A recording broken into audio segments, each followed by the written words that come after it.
in the heart of Bavaria, Germany, where the winter of March 1922 cloaked the countryside in an unyielding veil of snow. The Hinterkaifeck farm stood isolated, a solitary outpost in a sea of white tucked between the towns of Ingolstadt and Schrobenhausen. The farm was a world unto itself, its nearest neighbor a kilometer away, separated by dense forest and rolling fields. The Gruber family, Andreas, 63, a weathered man with a face etched by years of toil, his wife Casilia stern and unyielding, their widowed daughter Victoria Gabrielle, 35, whose beauty was shadowed by a quiet sorrow, her two children Casilia 7, bright-eyed but subdued, and Joseph 2, blissfully unaware, along with the new maid Maria Baumgart, who had arrived only that morning, lived a life bound by routine. The farm was their sanctuary, its rhythms of milking cows, chopping wood and tending crops a steady pulse against the silence of the wilderness. But something was wrong. Something had been wrong for days, creeping into their lives like a chill that wouldn't lift. Andreas Gruber stood at the edge of the barnyard, his boots sinking into the fresh snow, his breath clouded in the frigid air. As he squinted at the ground, footprints deep, deliberate and unfamiliar stretched from the dark wall of the forest toward the farm. They were precise, the tread of heavy boots, winding past the barn and stopping just short of the house. What unnerved him most was their singularity. The tracks led in but none led out. Whoever had walked here had not left, or so it seemed. Andreas's jaw tightened, his calloused hands flexing instinctively. Shayat koibatka hua musafir, he muttered, his voice rough, as if convincing himself, a stray wanderer, nothing more. He hadn't called the police. Hinterkaifeck was too remote for such fuss, and Andreas was a man who handled his own affairs. He adjusted his wool cap, spat into the snow, and turned back toward the house, ignoring the prickle of unease that clung to him like damp cloth. Inside, the kitchen glowed with warmth, the air heavy with the scent of fresh bread and simmering stew. Casilia the elder stood at the stove, her gnarled hands stirring a pot with practiced precision. Her face was a map of wrinkles, each line a testament to a life of hard work and harder silences. Victoria sat at the heavy oak table, her pale fingers twisting a rosary, her dark eyes distant. Her daughter little Casilia played quietly in the corner with her brother Joseph, their laughter soft, almost cautious, as if they sensed the tension that had settled over the house like a fog. Maria the new maid was upstairs, unpacking her meager belongings in the small attic room. The previous maid had fled days earlier, her face pale as she stammered about footsteps in the attic at night, soft, deliberate steps that didn't belong. Andreas had dismissed her as superstitious, but now those footprints in the snow made him wonder. Something's not right, Victoria said suddenly, her voice barely above a whisper. Her mother's head snapped up, eyes sharp as flint. Don't start with that, Victoria, Casilia said, her tone cutting. We've enough to do without you spinning tale. It's not a tale, Victoria insisted, her fingers tightening around the rosary until her knuckles whitened. I heard it last night, scratching, up in the attic, like someone was moving things. Andreas, stepping inside and shaking snow from his boots, caught the tail end of her word. Enough, he said, his voice a low growl final as a slammed door. It's the wind, or rats, you'll scare the children. But Victoria's gaze didn't waver. She knew her father had seen the footprints. She knew he wasn't as certain as he sounded. The family ate in silence that evening, the clink of spoons against bowls and the crackle of the fire the only sounds. Outside, the snow fell harder, burying the footprints, but not the dread they'd left behind. The strange occurrences had begun days earlier. Andreas had found a newspaper on the porch, its pages crisp and unfamiliar, not one they subscribed to. It was a Munich paper left as if dropped by someone passing through, but no one had come forward to claim. Then there was the missing key, one from the ring he kept in the shed, used for the barn's side door. He'd searched for it, cursing under his breath, but it was gone, and the noises faint, unplaceable sounds from the attic, like the shifting of weight on creaky floorboard. He'd climbed up to check, his lantern casting long shadows across the dusty beams, but found nothing, just cobwebs,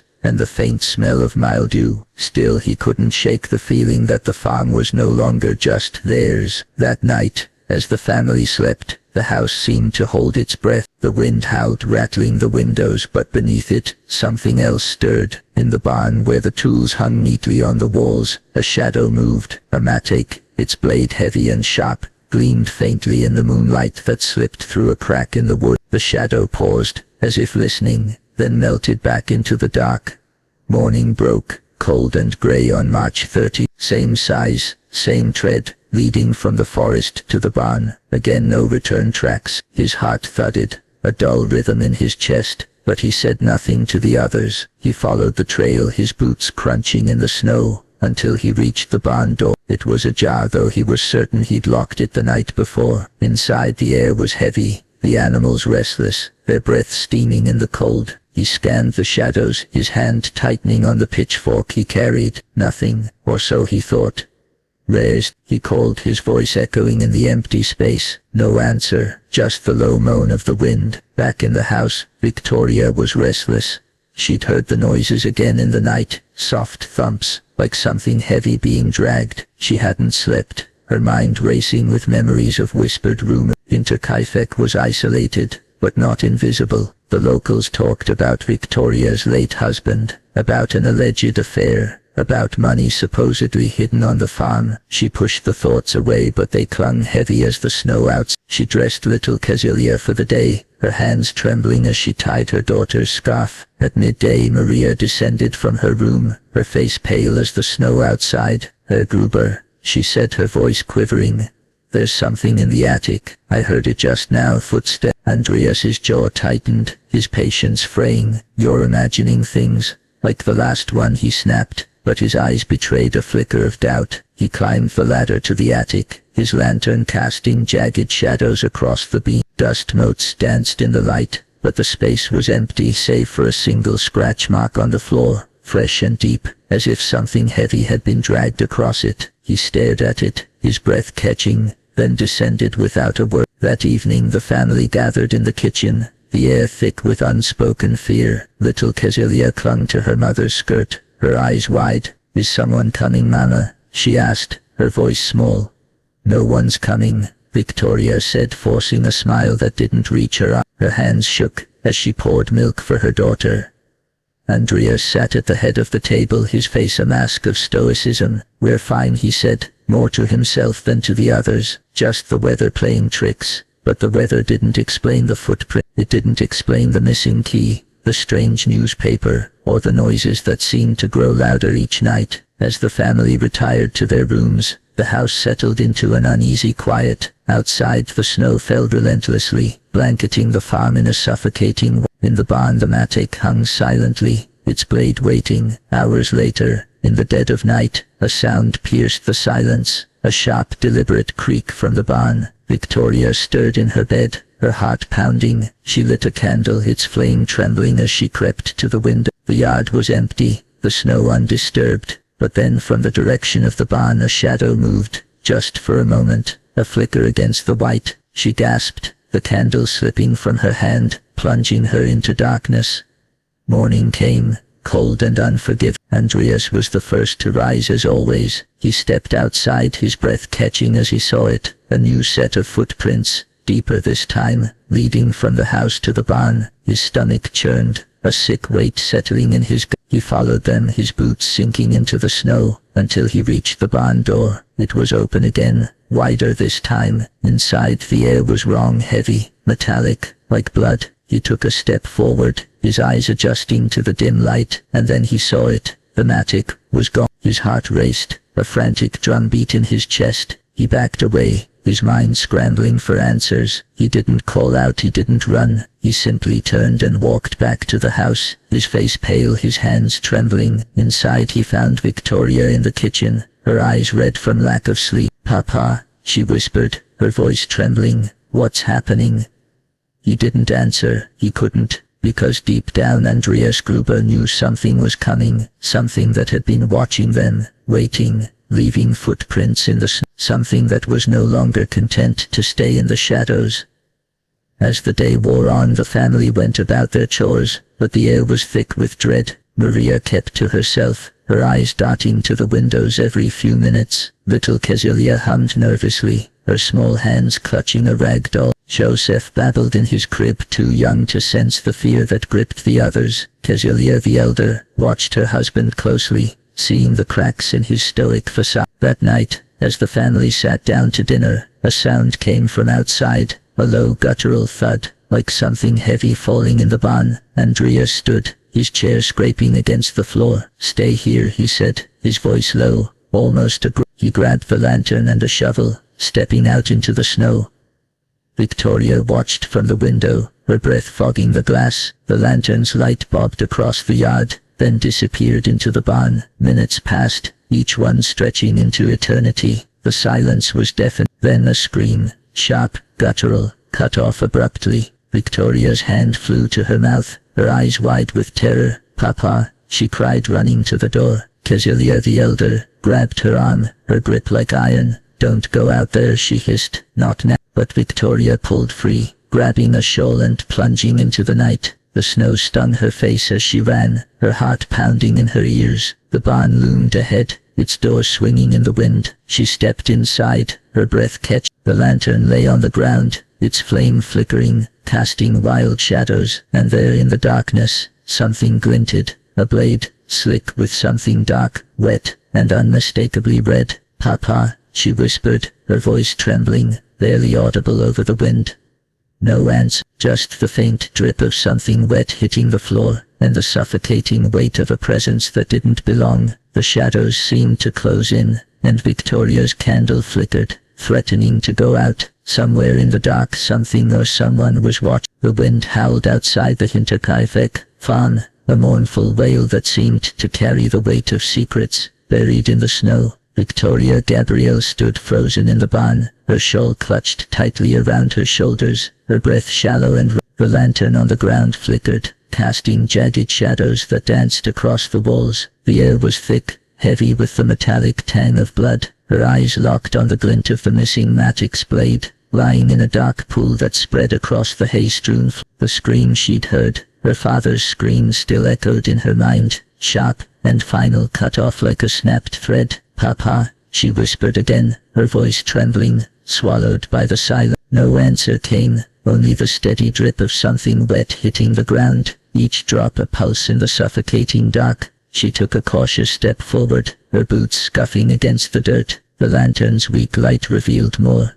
A shape lay slumped against a stack of hay bales, motionless. Her heart lurched as she recognized the worn wool cap, the broad shoulders, now unnaturally still. Andreas Gruber, her father, was sprawled in the shadows, his face pale, his eyes staring blankly at the ceiling. Blood matted his hair, pooling beneath his head. The Matic abandoned beside him, its blade slick and gleaming. Victoria's knees buckled, a choked sob escaping her lips. She stumbled forward, her hands shaking as she reached for him, but the coldness of his skin stopped her. He was gone. "Nine," she gasped, her voice breaking. Her mind raced, fragments of the past days flashing before her, the footprints in the snow, the missing key, the noises in the attic. Someone had been here watching, waiting, and now they had Her eyes darted around the barn, the shadows seeming to shift, to breathe. Was she alone? The thought sent a shiver down her spine, her pulse hammering in her ears. She backed away, her foot catching on the lantern, which sputtered and died, plunging the barn into near dark. Only the faint moonlight filtering through the cracked walls remained,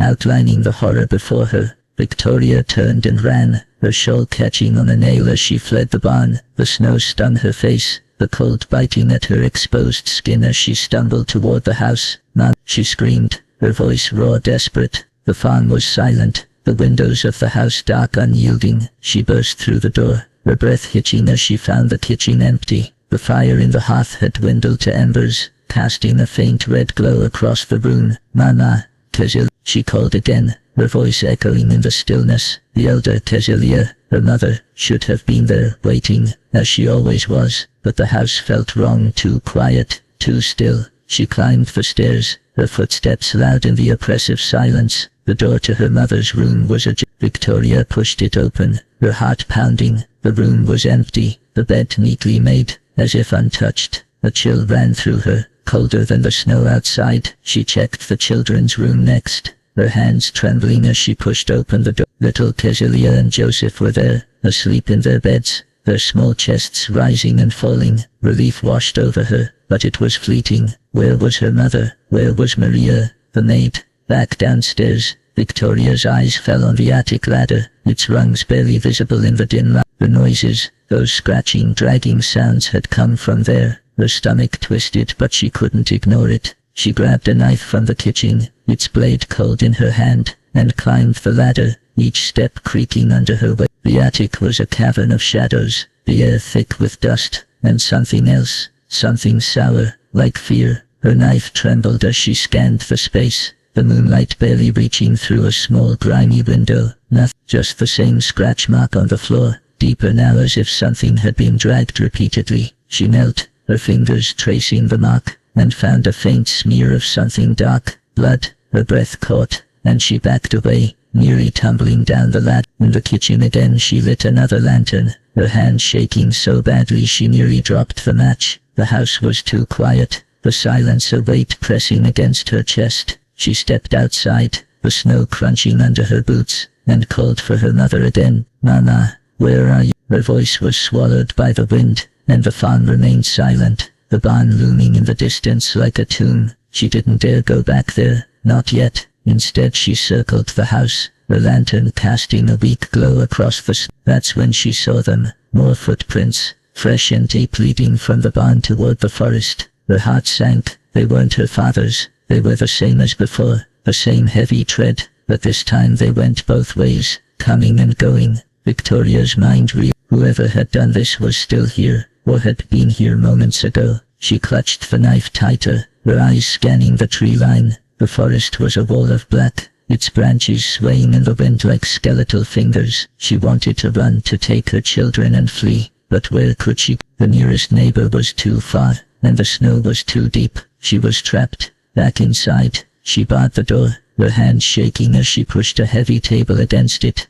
The children were still asleep, oblivious to the horror unfolding around. Victoria sat at the kitchen table, the knife in her lap, her eyes fixed on the door. Every creak of the house, every gust of wind made her flinch. She thought of the rumors that had plagued her family, whispers of her supposed affair, of money hidden on the farm, of grudges held by neighbors who envied their modest prosperity. Could someone from the village be behind this, or was it a stranger, a drifter drawn to their isolation? The newspaper, the missing key, the footprints, they all pointed to someone who knew the farm, someone who had planned this. Hours passed, the nights stretching on endlessly. Victoria didn't sleep, her eyes burning with exhaustion and fear. She kept the lantern low, its light barely reaching the corners of the room. Sometime before dawn, a sound broke the silence, a soft thump from upstairs. Her heart leapt into her throat. She gripped the knife and stood, her legs unsteady. "Who's there?" she called. Her voice cracked. No answer,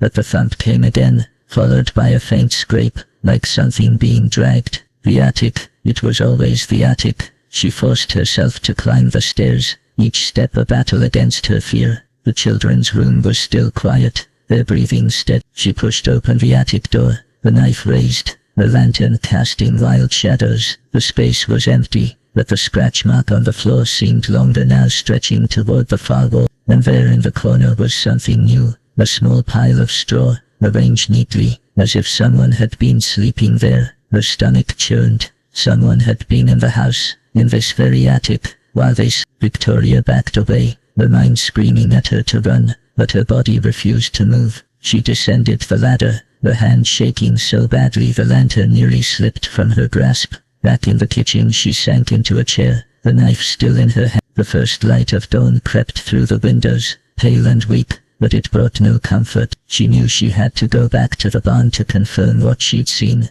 to find her mother, but the thought of facing her father's body again, of seeing that blood-soaked mattock, made her feel sick. She waited until the children stirred, their voices pulling her from her stupor. Little Casilia rubbed her eyes, her face innocent and untroubled. "Where's Grandpa?" she asked, her voice small. Victoria forced a smile, her throat. "He's outside working," she lied, the words tasting bitter. She couldn't tell her daughter the truth, not yet. She fed the children, her hands moving mechanically, her mind elsewhere. Where was her mother? Where was Marie? The absence of both women gnawed at her, a growing dread that something worse was coming. By mid-morning, Victoria could wait no longer. She wrapped herself in her shawl, tucked the knife into her apron, and stepped outside. The snow had stopped, leaving the world in a stark silent wall. The footprints were still there, leading to the forest, but fainter now, softened by the wind. She approached the barn, her heart pounding,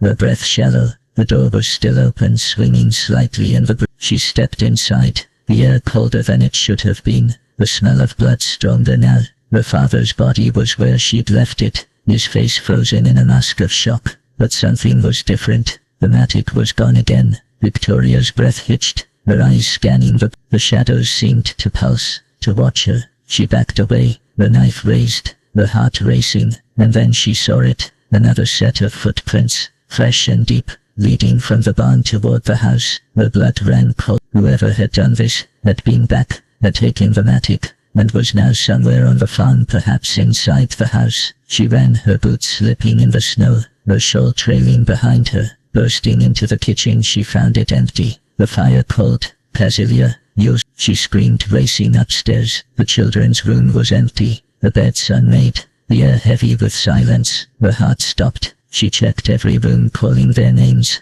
her voice growing hoarse. The house was a tomb, its silence mocking. Back downstairs, she noticed something she hadn't before, a faint smear of blood on the kitchen floor, leading to the cellar door. Her hand shook as she opened it, the hinges creaking ominously. The cellar was dark, the air damp and stale. She descended, the lantern casting a weak glow. At the bottom of the stairs she froze. There in the corner was a pile of straw, identical to the one in the attic, and beside it a single shoe, her mother's, caked with blood. Victoria's scream caught in her throat. She stumbled back, the lantern slipping from her hand, shattering on the stone floor. Darkness swallowed her, but not before she saw it, a shadow moving at the edge of the cellar, silent and deliberate. The knife fell from her hand, clattering against the She turned to run, but the shadow was faster, its presence a weight that pressed against her, inescapable. The farm was silent once more, the snow falling softly outside,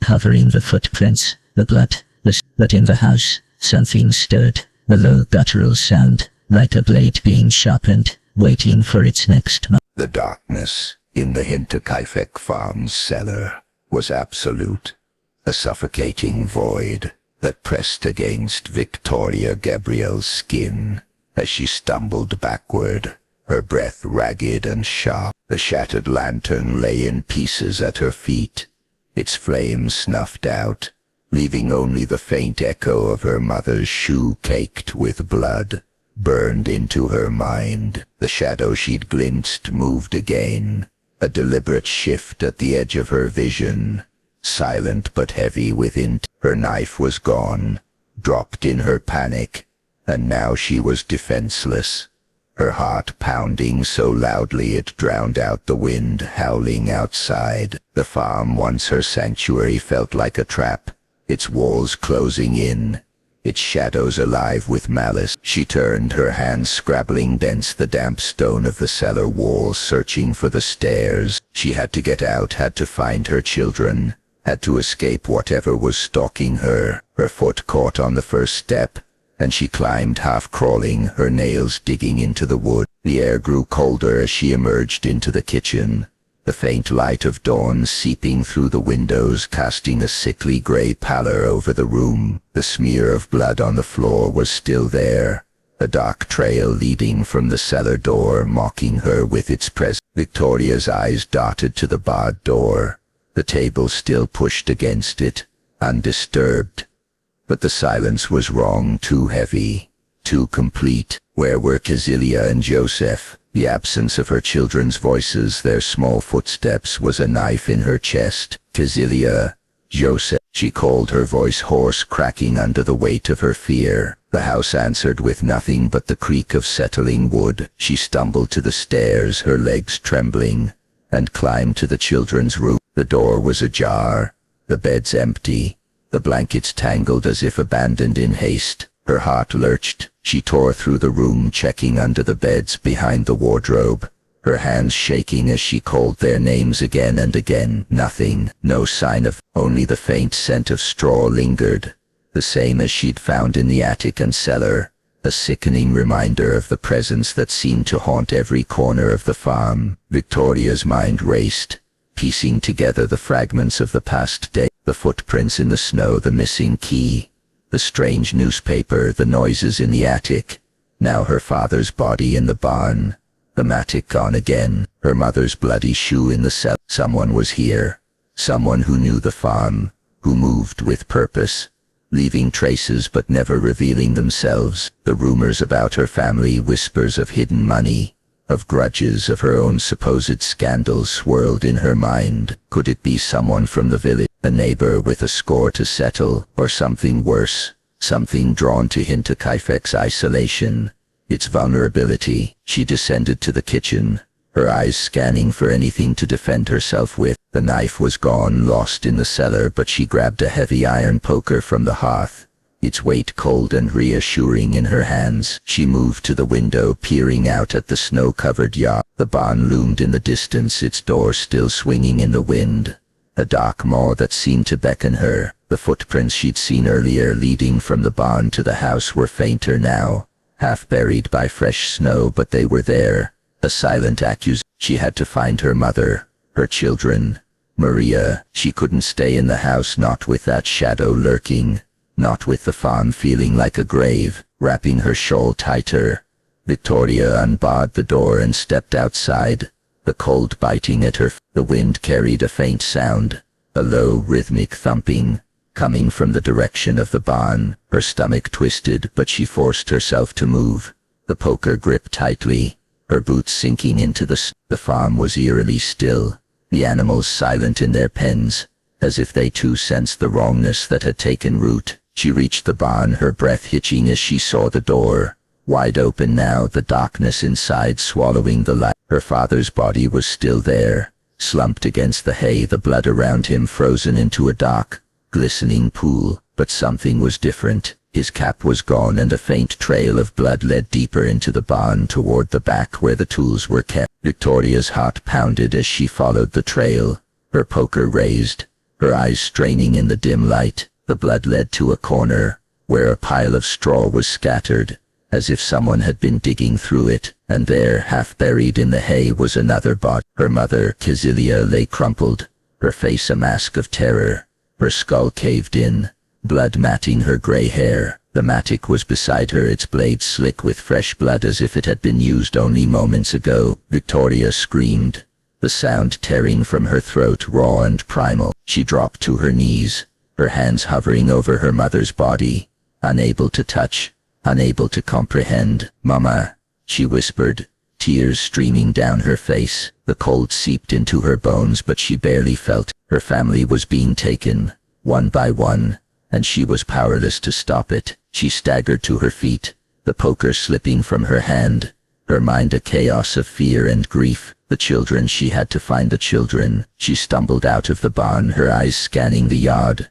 the forest, the house. The footprints were everywhere now, crisscrossing the snow, leading in every direction, as if the farm itself was conspiring against her. Back in the house, Victoria searched frantically, calling for Cecilia and Joseph until her voice gave out. She checked the attic again, the cellar, every room, every corner. Nothing, no sign of them, no sign of Maria. The pile of straw in the attic was larger now, as if someone had been adding to it, and the scratch marks on the floor were deeper, more print. She found a small object tucked into the straw, a button, torn from a child's coat, one she recognized as Cecilia's. Her heart stopped, her vision blurring with tears. They were gone, taken, or worse. She collapsed in the kitchen, her body shaking, her mind unraveling. The farm was a maze of death, each discovery a new wound. Her father, her mother, both gone, killed with brutal precision. The mattock, the footprints, the straw. It was all connected, all part of some twisted plan. She thought of the rumors again, the ones that had followed her for years. The village had whispered about her, about an affair with a neighbor, about money her father had supposedly hidden on the farm. Could it be Lorenz Schlittenbauer, the neighbor who'd once courted her, whose name had been tangled in the gossip? He knew the farm, knew its layout, its weakness, or was it someone else? A stranger who'd been watching, waiting, leaving those footprints in the snow. The day dragged on, the light fading as clouds gathered overhead. Victoria sat by the window, the poker back in her hands, her eyes fixed on the yard. She couldn't leave, not without her children, but the farm felt alive, its shadows shifting, its silence mocking. She heard it then, a faint cry, so soft it might have been the wind. Her head snapped up, her heart racing. It came again from the direction of the forest. Cecilia, Joseph. She stood, her legs unsteady, and grabbed the lantern, its flame weak but steady. She stepped outside, the cold biting at her, the cry growing fainter, more desperate.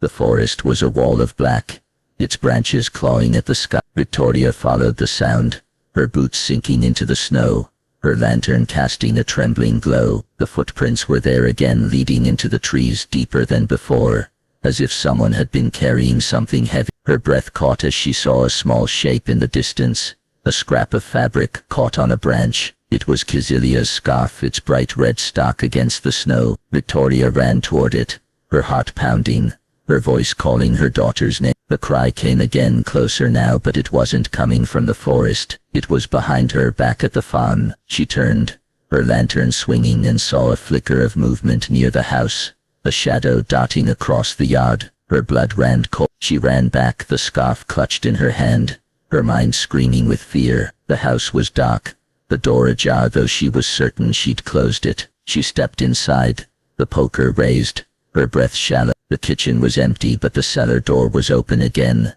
a faint light flickering from below. Victoria descended, her heart in her throat, the cry echoing in her ears. The cellar was colder than before, the air thick with the smell of blood and At the bottom of the stairs she saw her, a small figure crumpled in the corner. Little Cecilia, her daughter, lay motionless, her face pale, her eyes open but unseen. Blood matted her hair, a wound on her head mirroring her grandmother. Victoria fell to her knees, a wail tearing from her chest, her hands reaching for her daughter, cradling her cold body. No, no, please, she sobbed, her world collapsing. But the cry came again, softer now, from somewhere deeper in the cellar. Joseph. Victoria staggered to her feet, her lantern shaking, her eyes scanning the shadows. The pile of straw was larger, almost a bed, and beside it was a small bundle, Joseph's blanket, stained with blood. She screamed, her voice echoing off the stone walls, but there was no body, no sign of her son, only the blanket and the faint sound of his cry, now fading into silence. She turned, her lantern catching a glimpse of movement, a shadow tall and deliberate, slipping through a crack in the cellar wall. She lunged after it, her hands clawing at the stone, but it was gone, leaving only the echo of footsteps, heavy and unhurried, fading into the dark. Victoria collapsed, her body racked with sobs, the poker falling from her head. The farm was a slaughterhouse, her family torn apart, and she was alone, hunted by something that left no trace but death. Outside, the snow began to fall again, soft and relentless, covering the footprints, the blood. But in the house, something stirred, a low guttural sound like a blade being sharpened, waiting for its final mark. The cellar of the Hinterkaifeck farm was a crypt, its stone walls swallowing Victoria Gabriel's sobs, as she cradled her daughter's lifeless body. Little Cecilia, only 7, lay cold and still, her small face frozen in a silent scream, blood matting her blonde hair. The lantern's weak flame flickered, casting grotesque shadows that seemed to writhe across the damp stone, mocking Victoria's grief. The blanket she'd found, Joe stained with blood, lay crumpled beside her, a cruel taunt that her 2-year-old son was still missing. The cry she'd heard, faint and desperate, had faded into silence, leaving only the oppressive weight of the farm's secret. Her father Andreas dead in the barn, her mother Cecilia slaughtered beside him, her daughter gone, and now the shadow she'd glimpsed, tall, deliberate, vanishing through a crack in the cellar wall, haunted her, its presence a blade hovering over her heart. Victoria's hands trembled as she brushed a strand of hair from her daughter's face, her tears falling onto the child's pale skin. "I'm sorry. I'm so sorry," she whispered, her voice breaking. The poker she'd carried lay abandoned on the floor, useless against the terror that stalked her family. The farm, once a place of routine and safety, was now a maze of death, each corner hiding a new horror. She forced herself to stand, her legs unsteady, her mind screaming to find Joseph, to save him before the shadow returned. But the cellar was a void, its darkness pressing against her, and the faint sound of footsteps, those heavy, deliberate steps, echoed in her memory, taunting her with their nearness. She stumbled toward the crack in the wall where the shadow had vanished, her hands clawing at the stone. It was narrow, barely wide enough for a person, but it led somewhere, perhaps to the outside, perhaps to answers. Her fingers found a loose stone and she pulled, her nails scraping against the rough surface. The stone shifted, revealing a small hidden passage, barely illuminated by the moonlight filtering through a distant opening.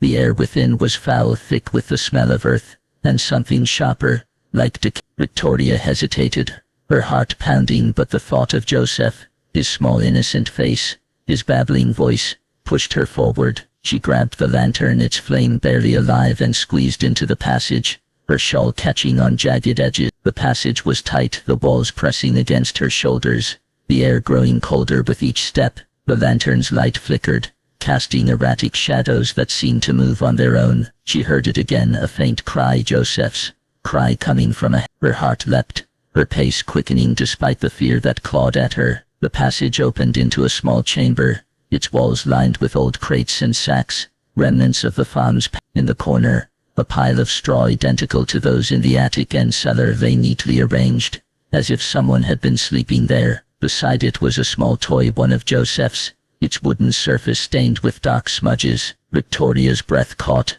her hand trembling as she picked it up. "Joseph," she whispered, her voice barely audible. The cry came again, but it was different now, muffled, distorted, as if coming from behind the wall. She pressed her ear to the stone, her heart racing. There was movement, faint but unmistakable, followed by a low guttural sound like a blade scraping against wood. She backed away, her lantern shaking, her eyes scanning the chamber. The shadows seemed to close in, the air growing heavier, as if the farm itself was breathing, watching. Wait. She turned to leave, but a sound stopped her, a soft, deliberate step behind her. She spun, the lantern swinging, but there was nothing, only the straw, the toy, and the oppressive side. Victoria fled the chamber, squeezing back through the passage, her breath ragged, her mind a whirlwind of terror and grief. She emerged in the cellar, the cold air hitting her like a slap. The pile of straw was still there, her daughter's body a heartbreaking silhouette in the corner. She couldn't stay here, couldn't bear the weight of the dead. She climbed the stairs,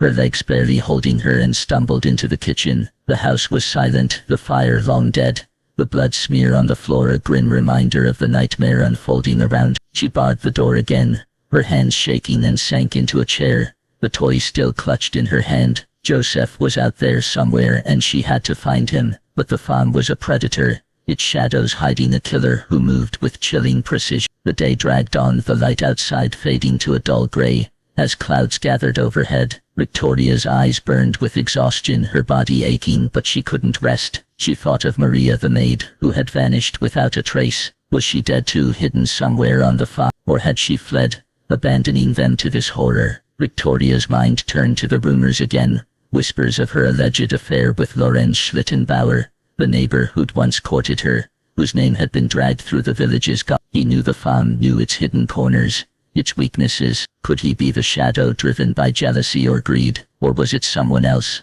A stranger drawn to Hinterkaifeck's isolation, lured by the stories of hidden money. She stood, her resolve hardening. She couldn't wait for the killer to find her. She grabbed the poker again, its weight grounding her, and stepped outside. The snow had stopped, leaving the world in a stark, silent white. The footprints were everywhere now, crisscrossing the yard, leading to the barn, the forest. She followed the freshest set, her boots sinking into the snow, her lantern casting a trembling glow. They led to the edge of the forest, where the trees loomed like sentinels, their branches heavy with snow. She hesitated, the cry echoing in her memory, pulling her forward. She stepped into the forest, the darkness swallowing her, the lantern's light barely piercing the gloom. The forest was a labyrinth, its paths buried under snow, its silence broken only by the crunch of her boot. She followed the footprints, her heart pounding, her eyes scanning for any sign of Joseph. The trail led deeper, winding through the trees until she reached a small clearing. There in the center was a pile of straw, identical to the others, surrounded by footprints that circled it like a ritual. And in the straw, half buried, was a small shoe, Joseph's. Victoria's knees buckled, a sob tearing from her throat. She dropped the lantern, its flames sputtering but not dying, and clawed at the straw, desperate for any sign of her. But there was nothing. No body, no blood. Just the shoe and the suffocating weight of loss. She heard it then, a rustle, faint but deliberate, from the trees behind her. She spun, the poker raised, her eyes straining in the dim light. The shadows shifted, and for a moment she saw it. A figure, tall and cloaked, its face hidden in the darkness. It stood at the edge of the clearing, motionless, watching her. Victoria's breath caught, her body frozen, the poker trembling in her hands. "Who are you?" she screamed, her voice raw. "Where's my son?" The figure didn't move, didn't speak. It simply stood, its presence a silent threat, its outline blending with the trees. And then, as suddenly as it appeared, it was gone, melting into the forest like a ghost. Victoria's heart raced, her mind screaming at her to run, but her legs wouldn't move. She clutched Joseph's shoe, her tears freezing on her cheeks, and stumbled back toward the farm, the lantern swinging wild. The house was dark when she returned, the door still ajar, the silence heavier than ever. She barred it again, her hands shaking, and checked the children's room, the attic, the cellar, everywhere, hoping against hope to find Joseph. But the farm was empty, its rooms a mockery of the life it once held. She sank to the floor in the kitchen, the poker and Joseph's stew beside her, her body racked with sobs. The killer was still out there, watching, waiting, leaving piles of straw like mockers, claiming her family one by one. Night fell, the darkness complete, the wind howling like a chorus of ghosts. Victoria sat by the window, her eyes fixed on the yard, the poker in her lap. She couldn't leave, not without Joseph. But the farm was a trap, its shadows alive, its silence alive. She heard it then, a faint creak coming from the attic. Her heart stopped. She stood, the poker gripped tightly, and climbed the stairs, her lantern trembling. The attic door was open, the scratch marks on the floor deeper, more violent. And there in the center of the room was a new pile of straw, larger than before, and in it, a single object, a rosary, hers, the one she'd left on the kitchen table. Victoria's breath hitched, her eyes darting to the shadows. The killer was here in the house, playing with her, taunting. She backed away, her lantern flickering, and heard it, a low guttural laugh coming from the darkness below. She ran, her boots pounding against the stairs, but the laugh followed, echoing through the house, inescapable. The door to the cellar was open again, a faint light flickering from below, and the laugh grew louder, sharper, like a blade being honed. Victoria stopped at the cellar door, her heart pounding, her hands shaking. The laugh stopped, replaced by a single deliberate step, and then another. Something was coming, something that had taken her family, that had left footprints and straw and blood, something that knew her, that wanted her. She raised the poker, her voice a whisper. "Come on then," she said, her fear giving way to defiance. The shadows moved, and the farm held its breath, waiting for the final The Hinterkaifeck farm was a tomb, its silence a suffocating shroud that wrapped around Victoria Gabriel as she stood at the threshold of the cellar door. The poker in her hand felt heavy, its cold iron grounding her against the terror that pulsed through her veins. The low, guttural laugh she'd heard moments ago had faded, replaced by deliberate footsteps, slow, heavy, echoing from the darkness below. Her lantern flickered, casting jagged shadows across the kitchen, where the blood smear on the floor seemed to glow in the dim light. Her family was gone, her father, Andreas, slaughtered in the barn, her mother, Cecilia, bludgeoned beside him, her daughter, little Cecilia, dead in the cellar, and Joseph, her 2-year-old son, missing, his bloodied blanket and shoe the only traces left behind. The rosary she'd found in the attic, her own, placed deliberately in a pile of straw, was a taunt, a message from the shadow that hunted her. The killer was here, in the house, and now, as the footsteps grew louder, Victoria knew she was next. "Come on then," she whispered again, her voice trembling but defiant, the poker raised like a shield, Her eyes darted to the cellar door, the faint light from below pulsing like a heartbeat. The farm was alive with malice, its shadows shifting, its walls whispering secret. She thought of the footprints in the snow, the missing key, the strange newspaper clues that pointed to someone who knew the farm intimately, someone who moved with purpose.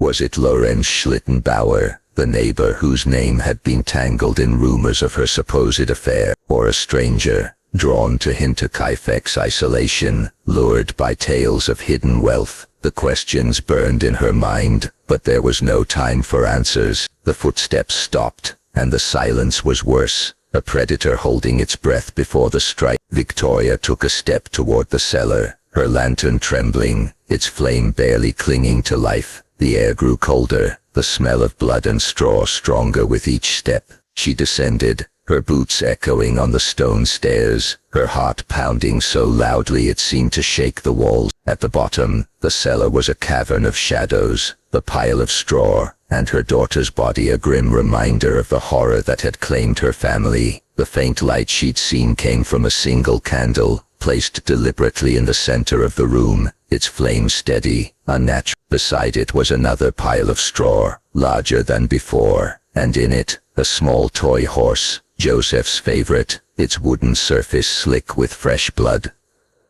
Victoria's knees buckled, a sob tearing from her throat. "Joseph," she cried, her voice raw, echoing off the stone. She stumbled forward, her hands clawing at the straw, desperate for any sign of her son, but there was nothing, no body, no trace, just the toy and the blood, a cruel mockery of her hope. The candle's flame flickered, casting a shadow that moved behind her, tall and deliberate. She spun, the poker raised, but the cellar was empty, the shadows still. Her breath came in short, panicked gasps, her eyes scanning every corner. The killer was playing with her, leaving tokens of her family, drawing her deeper into the farm's darkness. She backed away, her lantern swinging, and noticed something new, a faint trail of blood, leading from the straw to the crack in the cellar wall where the shadow had vanished before. The passage she'd explored earlier, narrow and suffocating, beckoned her again. She hesitated, her mind screaming to flee, to run to the village, to find help. But Joseph was out there somewhere, and she couldn't leave him. She squeezed into the passage, the walls pressing against her, the air thick with the smell of earth and decay. The lantern's light was weak, barely illuminating the path, but she pressed on, the poker clutched tightly, her heart a drumbeat in her chest.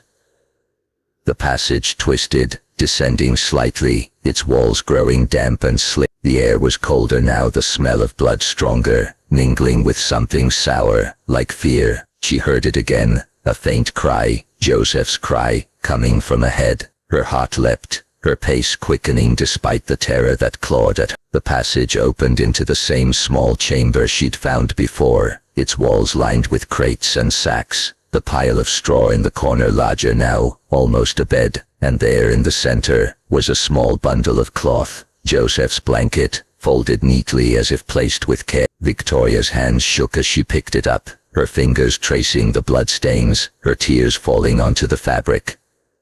"Joseph, where are you?" she whispered, her voice breaking. The cry came again, closer now, but it was wrong, distorted, almost mocking. She spun, her lantern casting wild shadows, and saw it, a figure, cloaked in darkness, standing at the edge of the chamber. Its face was hidden, but its presence was a weight, a promise of violence. Victoria raised the poker, her voice trembling. "Show yourself," she screamed. "What do you want?" The figure didn't move, didn't speak. It simply stood, its outline blending with the shadows, its silence more terrifying than any answer. And then it was gone, melting into the darkness, as if it had never been. Victoria's breath came in short, panicked bursts, her eyes darting to the passage, the crates, the straw. The cry came again, but it wasn't from the chamber, it was from above, from the... She ran, squeezing back through the passage, her lantern flickering, her mind a chaos of fear and desperation. She emerged in the cellar, the candle still burning, its flame unnaturally steady. Little Cazilia's body was gone, the straw where she'd lain scattered, as if someone had been there in the moments Victoria was in the passage. Her heart stopped, her mind reeling. The killer was moving her family, playing with their bodies, taunting her with their abs. She climbed the stairs, her boots slipping, and burst into the kitchen. The house was dark, the windows black, the silence a living thing that pressed against her. She checked the children's room, the attic, every corner.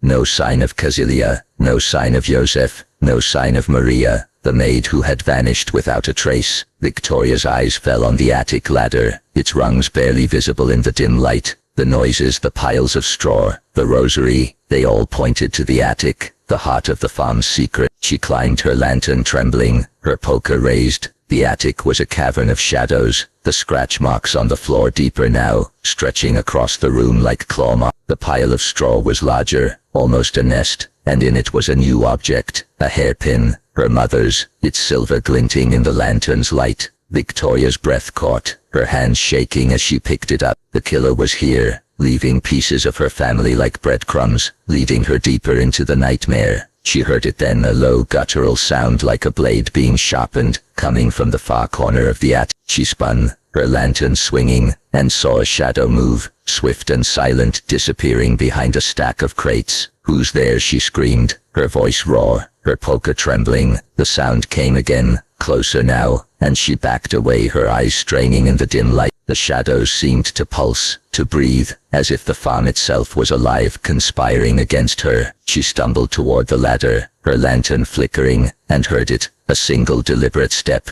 coming from below. Victoria froze, her heart pounding, her mind screaming. The killer was in the house, moving between the attic and the cellar, playing a game she couldn't understand. She descended, her boots pounding against the rungs, and burst into the kitchen. The cellar door was open again, a faint light flickering from below, the same candle she'd seen before, its flame impossibly steady. She approached, her poker raised, her breath shallow. The footsteps came again, heavy and deliberate, echoing from the cellar. She stopped at the door, her body trembling, her mind a whirlwind of fear and defiance. "I'm not afraid of you," she lied, her voice barely a whisper. The footsteps stopped, and the silence was worse, a void that swallowed her courage. She took a step toward the cellar, her lantern flickering, and saw it, a shadow tall and cloaked, standing at the bottom of the stairs. Its face was hidden, but its eyes glinted in the candlelight, cold and unyielding. Victoria's breath caught, her poker trembling in her hand. "What do you want?" she screamed, her voice breaking. The shadow didn't move, didn't speak. It simply raised a hand, holding something,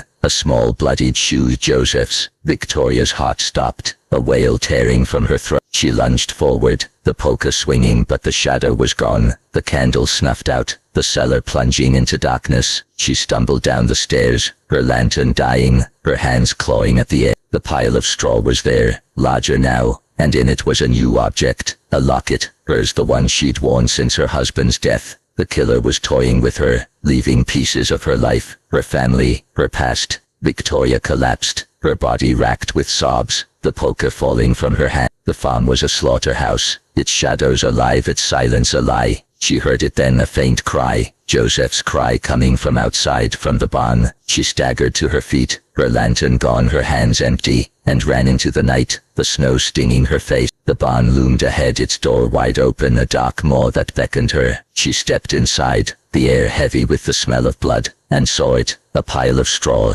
larger than any before, and in it, a small still figure, Joe's. Victoria fell to her knees, her screams echoing through the barn, her hands reaching for her son. But the shadows moved again, and the footsteps returned, heavy and deliberate, coming from behind her. The farm held its breath, and the killer waited, its blade ready for the final stroke. The barn at Hinterkaifeck was a cavern of shadows, its air thick with the metallic stench of blood and the suffocating weight of death. Victoria Gabriel knelt in the hay, her screams tearing through the silence, as she reached for the small still figure of her son, Joseph, lying in a pile of straw. The lantern she'd carried was gone, extinguished in the cellar, and now only the faint moonlight filtering through the barn's cracked walls illuminated the scene. Her hands trembled as she touched Joseph's face, his skin cold, his eyes closed, his tiny body unnaturally still. Blood stained his clothes, a cruel echo of the wounds that had taken her father, mother and daughter. The pile of straw beneath him was meticulously arranged, as if the killer had taken care to stage this final horror,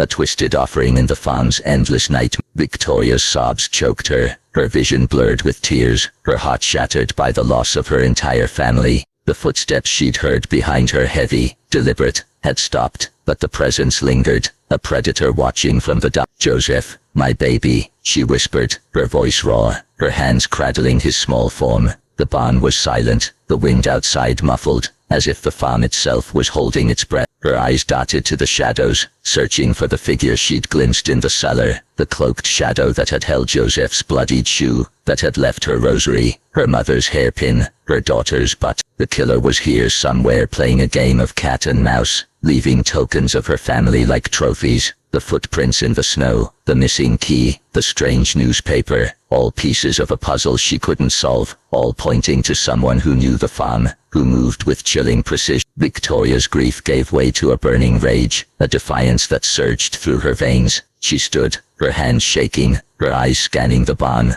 The matic, the weapon that had taken her father and mother, was gone again, its absence a silent threat. She grabbed a pitchfork from the wall, its weight grounding her, and turned, her voice cutting through the dark. "Show yourself," she screamed, her words echoing off the wooden beams. "You've taken everything, come for me." The shadows seemed to shift, to breathe, but no answer came. Only the faint creak of the barn door swinging in the wind mocked her challenge.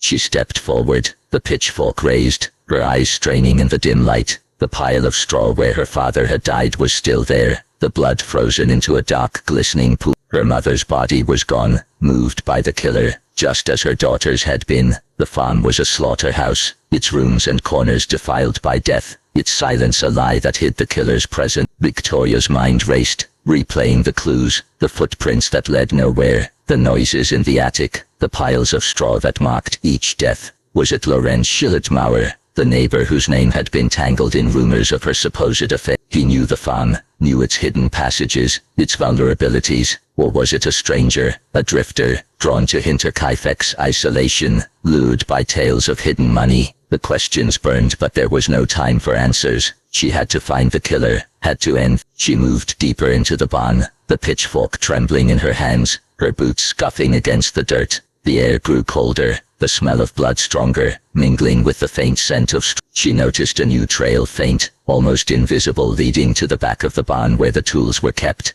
Her heart pounded as she followed it, her eyes darting to the shadows, expecting the killer to emerge at any moment. The trail ended at a small trapdoor, half hidden under a pile of hay, its wood weathered and splintered. She'd never seen it before, never known it existed. Her breath caught as she knelt, her fingers brushing the rough surface. The trapdoor was slightly ajar, a thin line of darkness beneath it, and from it came a faint sound, a low guttural hum, like someone breathing. Victoria's hands shook as she lifted the trapdoor, the hinges creaking, revealing a narrow staircase descending into blackness. The air that rose from below was foul, thick with the smell of damp earth, and something sharper, like decay. Her heart screamed at her to run, to flee the farm, to find help in the village, a kilometer away. But the killer was here, and she couldn't leave, not with her family's bodies scattered, not with the shadow still watching. She grabbed a rusty lantern from a nearby hook, its wick barely alive, and lit it, the flame casting a weak flickering glow. She descended, the pitchfork clutched tightly, each step a battle against her fear. The staircase was narrow, the walls damp and slick, the air growing colder with each step. The hum grew louder, more distinct, a sound that wasn't quite human, wasn't quite animal. It was wrong, unnatural, sending a shiver down her spine. The stairs opened into a small underground chamber, its walls lined with old barrels and crates, its floor covered in straw. In the center was a table, crude and makeshift, and on it lay a collection of objects. Her father's cap, her mother's hairpin, her daughter's button, her son's toy horse, all arranged with care, like a shrine. Victoria's breath hitched, her stomach churned. This was the killer's lair, a hidden place where they planned, where they savored their work. She stepped closer, her lantern trembling, and saw something else, a small bloodied cloth, tied into a bundle. Her hand shook as she untied it, revealing a lock of hair, Joseph's, soft and light, stained with blood. A sob tore from her throat, her knees buckling, but she forced herself to stand, her rage burning brighter than her grief. The hum came again, louder now, from a corner of the chamber where the shadows were deepest. She raised the pitchfork, her voice a growl. "I know you're there," she said, her words steady despite the fear that clawed at her. "Come." The shadows shifted, and a figure emerged, tall, cloaked, its face hidden in the darkness. It held the mattock, its blade glinting in the lantern's light, slick with fresh blood. Victoria's heart stopped, her body frozen, the pitchfork trembling in her hand. The figure took a step forward, its movements slow, deliberate, as if savoring her fear. "Why?" she screamed, her voice breaking. "Why us?" The figure didn't answer, but its eyes glinted, cold and unyielding, like a predator sizing up its prey. It raised the mattock, the blade catching the light, and Victoria lunged, the pitchfork swinging with all her strength. The figure sidestepped, impossibly fast, and the mattock came down, grazing her arm, drawing blood. She screamed, stumbling back, the pitchfork falling from her hand. The figure advanced, its shadow swallowing the light, its silence more terrifying than any words. Victoria ran scrambling up the stairs, her arm burning, her breath ragged. She burst into the barn, the cold air hitting her like a slap, and stumbled toward the house, the lantern left behind. The farm was dark, the snow falling softly outside, covering the footprints, the blood, the horror. She barred the kitchen door, her hands shaking, her arm bleeding through her sleeve. The house was silent, but it was a lie. She could feel the killer's presence, could hear the faint creak of footsteps, moving through the walls, the attic, the cellar. They were everywhere, inescapable. She sank to the floor, her back against the door, her eyes scanning the blood smear was still there, the rosary on the table, the silence, a weight that crushed her. She thought of Maria, the maid who had vanished, and wondered if she was part of this, if she'd been working with the killer, or if she too was dead, hidden somewhere on the farm. The rumors about Laurent Schlittenbauer surfaced again, his face flashing in her mind, his knowing smile, his familiarity with the farm, his bitterness when she'd rejected him years ago. Could he have done, or was it someone else? Someone who'd been watching from the forest, leaving footprints and straw, weaving a web of death around her family. The night stretched on, the wind howling outside, the house creaking under its weight. Victoria's arm throbbed, her body exhausted, but she couldn't rest. She stood grabbing a knife from the kitchen, its blade cold and sharp. She checked the attic again, the cellar, the children's room, everywhere, hoping for a sign, a clue, anything to end this. In the attic, the pile of straw was larger, almost a bed, and in it was a new object, a ring, her father's, the one he'd worn since his wedding day. Her heart sank, her hands shaking as she picked it up. The killer was still here, still playing their game. She heard it then, a low guttural laugh coming from the cellar. Her heart stopped, her body trembling. She approached the cellar door, the knife raised, her breath shallow. The candle was still there, its flame steady, unnatural, illuminating a new pile of straw. And in it, a body, Maria the maid, her face pale, her skull caved in, blood pooling beneath her. Victoria's scream caught in her throat, her eyes darting to the shadows. The laugh came again, closer now, and the footsteps returned, heavy and deliberate, coming from behind the cellar wall. Victoria ran, her boots pounding against the stairs, the knife trembling in her hand. She burst into the kitchen, the door still barred, but the shadows were alive, moving, closing in. The laugh followed, echoing through the house, inescapable. She stumbled outside, the snow stinging her face, the barn looming in the distance. The footsteps were behind her, faster now, and she ran, her heart pounding, her mind screaming. The forest was her only hope, the only place the killer might not fall. She reached the tree line, the darkness swallowing her, the snow deep and heavy. The footsteps stopped, but the laugh came again, low and guttural, from somewhere in the trees. Victoria turned, the knife raised, her eyes straining in the dark. The shadow was there, watching, waiting, its blade ready for the final stroke. The forest surrounding Hinterkaifeck was a labyrinth of shadow, its snow-laden branches clawing at the sky, swallowing Victoria Gabrielle as she stumbled through the trees. Her breath came in sharp, panicked gasps, the knife in her hand trembling, its blade catching the faint moonlight that pierced the canopy. The low, guttural laugh that had chased her from the farm echoed in her ears, a sound that wasn't human, wasn't animal, but something else, something that thrived on her fear. Her arm bled from where the mattock had grazed her, the pain a dull throb beneath the adrenaline that drove her forward. Her family was gone, Andreas, her father, bludgeoned in the barn, Casilia, her mother, slaughtered beside him.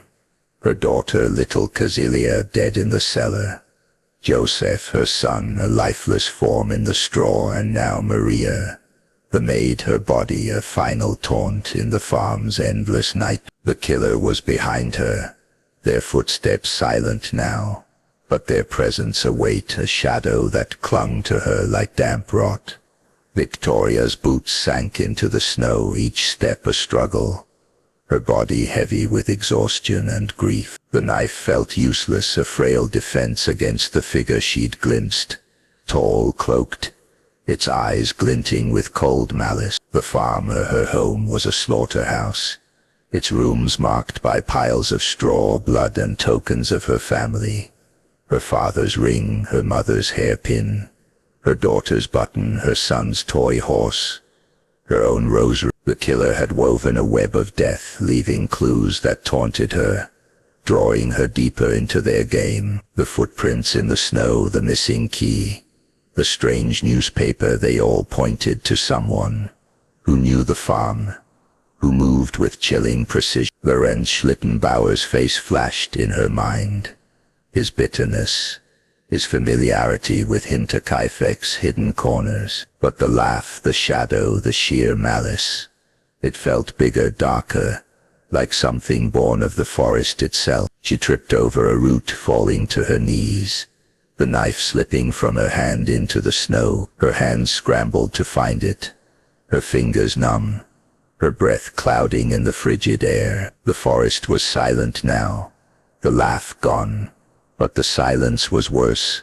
Her predator's pause before the strike. She found the knife, its blade cold against her palm, and stood, her eyes scanning the trees. The footprints were here, faint but unmistakable, leading deeper into the forest, circling back toward the farm. Her heart sank. The killer was herding her, guiding her back to the place where her family had died. She wanted to run, to flee to the village a kilometer away, but the snow was too deep, the night too dark, and the killer too close. A faint cry broke the silence.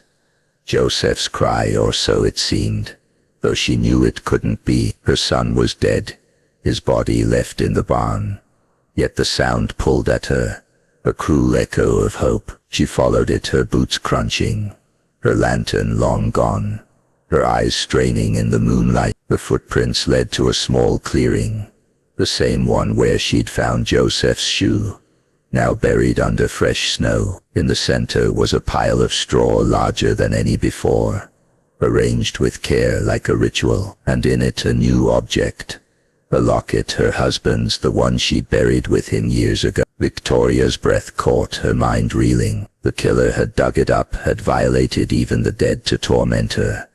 She fell to her knees, the locket clutched in her hand, her tears freezing on her cheeks. "Why?" she whispered, her voice breaking. "What do you want?" The forest answered with silence, but she felt it, the shadow watching from the trees, its presence a blade at her throat. She stood, the knife raised, her eyes darting to the shadows. "Show yourself," she screamed, her voice raw, echoing through the tree. The laugh came again, low and guttural from behind her. She spun, the knife swinging, but there was nothing, just the snow, the straw, the locket.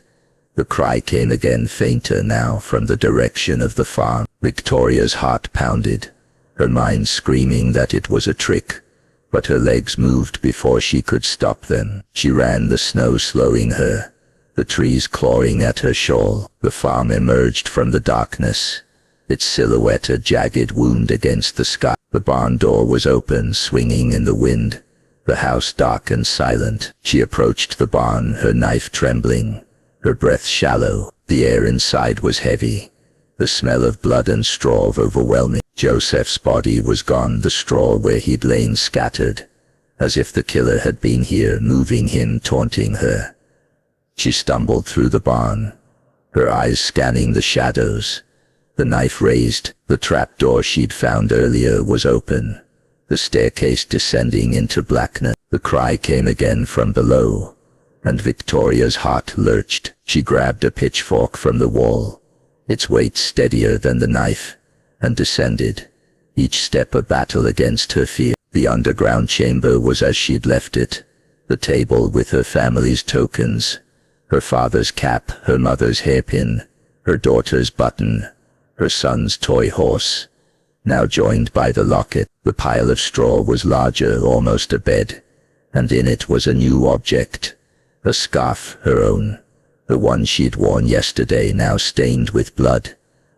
Victoria's scream caught in her throat, her hands shaking as she backed away. The cry came again from behind the crates, and she moved toward it, the pitchfork raised, her heart pounding. She pushed the crates aside, revealing a small alcove, its walls damp and slick, and there, curled in a ball, was a figure, small, trembling, alive. "Joseph," she whispered, her voice breaking. She dropped the pitchfork, her hands reaching for him. But the figure turned, and it wasn't Joseph. It was Maria, the maid. Her face pale, her eyes wide with terror, blood matting her hair. "Victoria," Maria whispered, her voice barely audible. "It's here. It's still here." Victoria's heart stopped, her hands pulling Maria to her feet. Who's here?"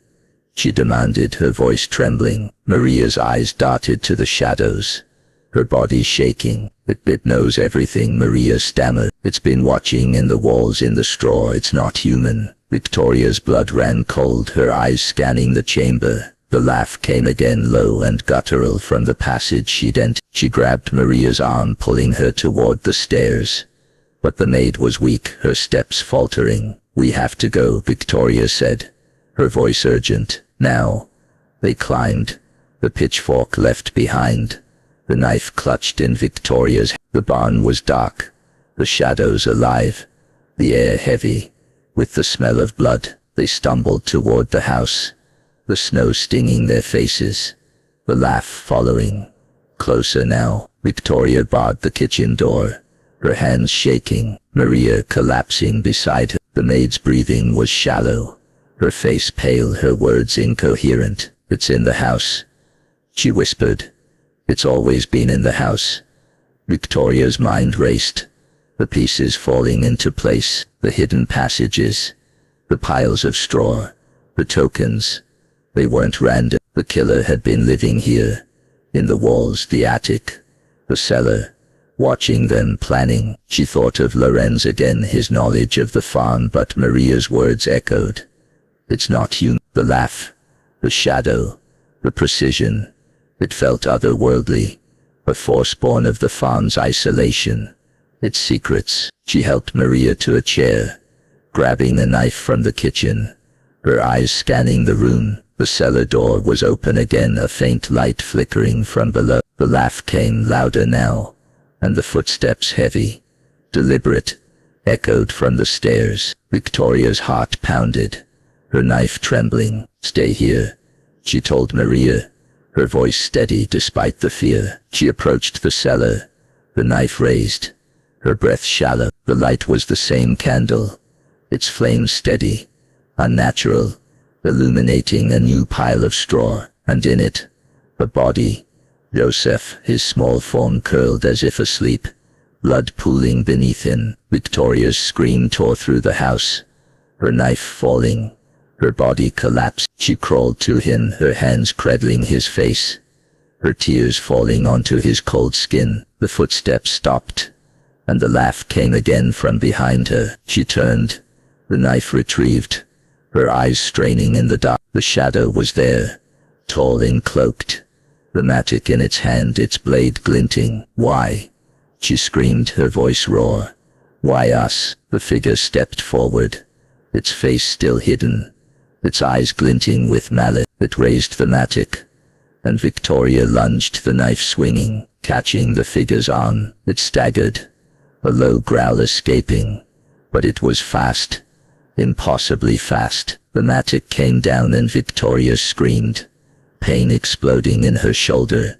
As she fell, the knife skittering across the floor. The figure loomed over her, its shadow swallowing the light, its laugh a blade in her ears. But then a sound, a scream not hers, from above. "Maria." The figure turned, its attention shifting, and Victoria crawled, her shoulder burning, her hands scrambling for the knife. She grabbed it, staggering to her feet, and ran, the footsteps following, the laugh echoing. She reached the kitchen. Maria gone, the door unbarred, swinging in the wind. The snow outside was fresh, unmarked, but the laugh was everywhere. In the house, the barn, the forest. Victoria ran, her shoulder bleeding, her knife trembling.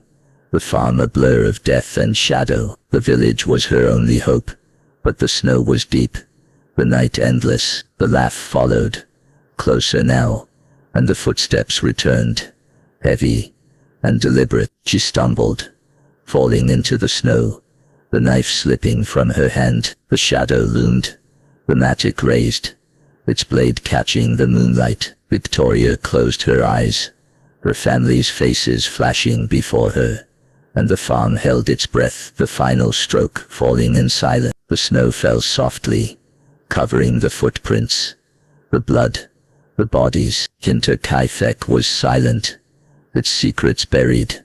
Its killer vanished into the dark, leaving only straw and shadows behind. The snow fell relentlessly over Hinterkaifeck, blanketing the farm in a suffocating silence, as if the world itself sought to erase the horrors that had unfolded. Victoria Gabriel's final stand, her desperate fight against the shadow that claimed her family, ended in the frozen dark, her screams swallowed by the wind. The farm stood empty, its rooms a graveyard of straw, blood and unanswered questions. The killer, a phantom cloaked in malice, vanished into the forest, leaving behind only whispers of their presence, footprints that led nowhere, tokens that mocked the dead, and a mystery that would haunt Bavaria for decades. Was it Lorenz Schlittenbauer, driven by jealousy or greed, his knowledge of the farm turned to murder, or a stranger, a drifter drawn to Hinterkaifeck's isolation,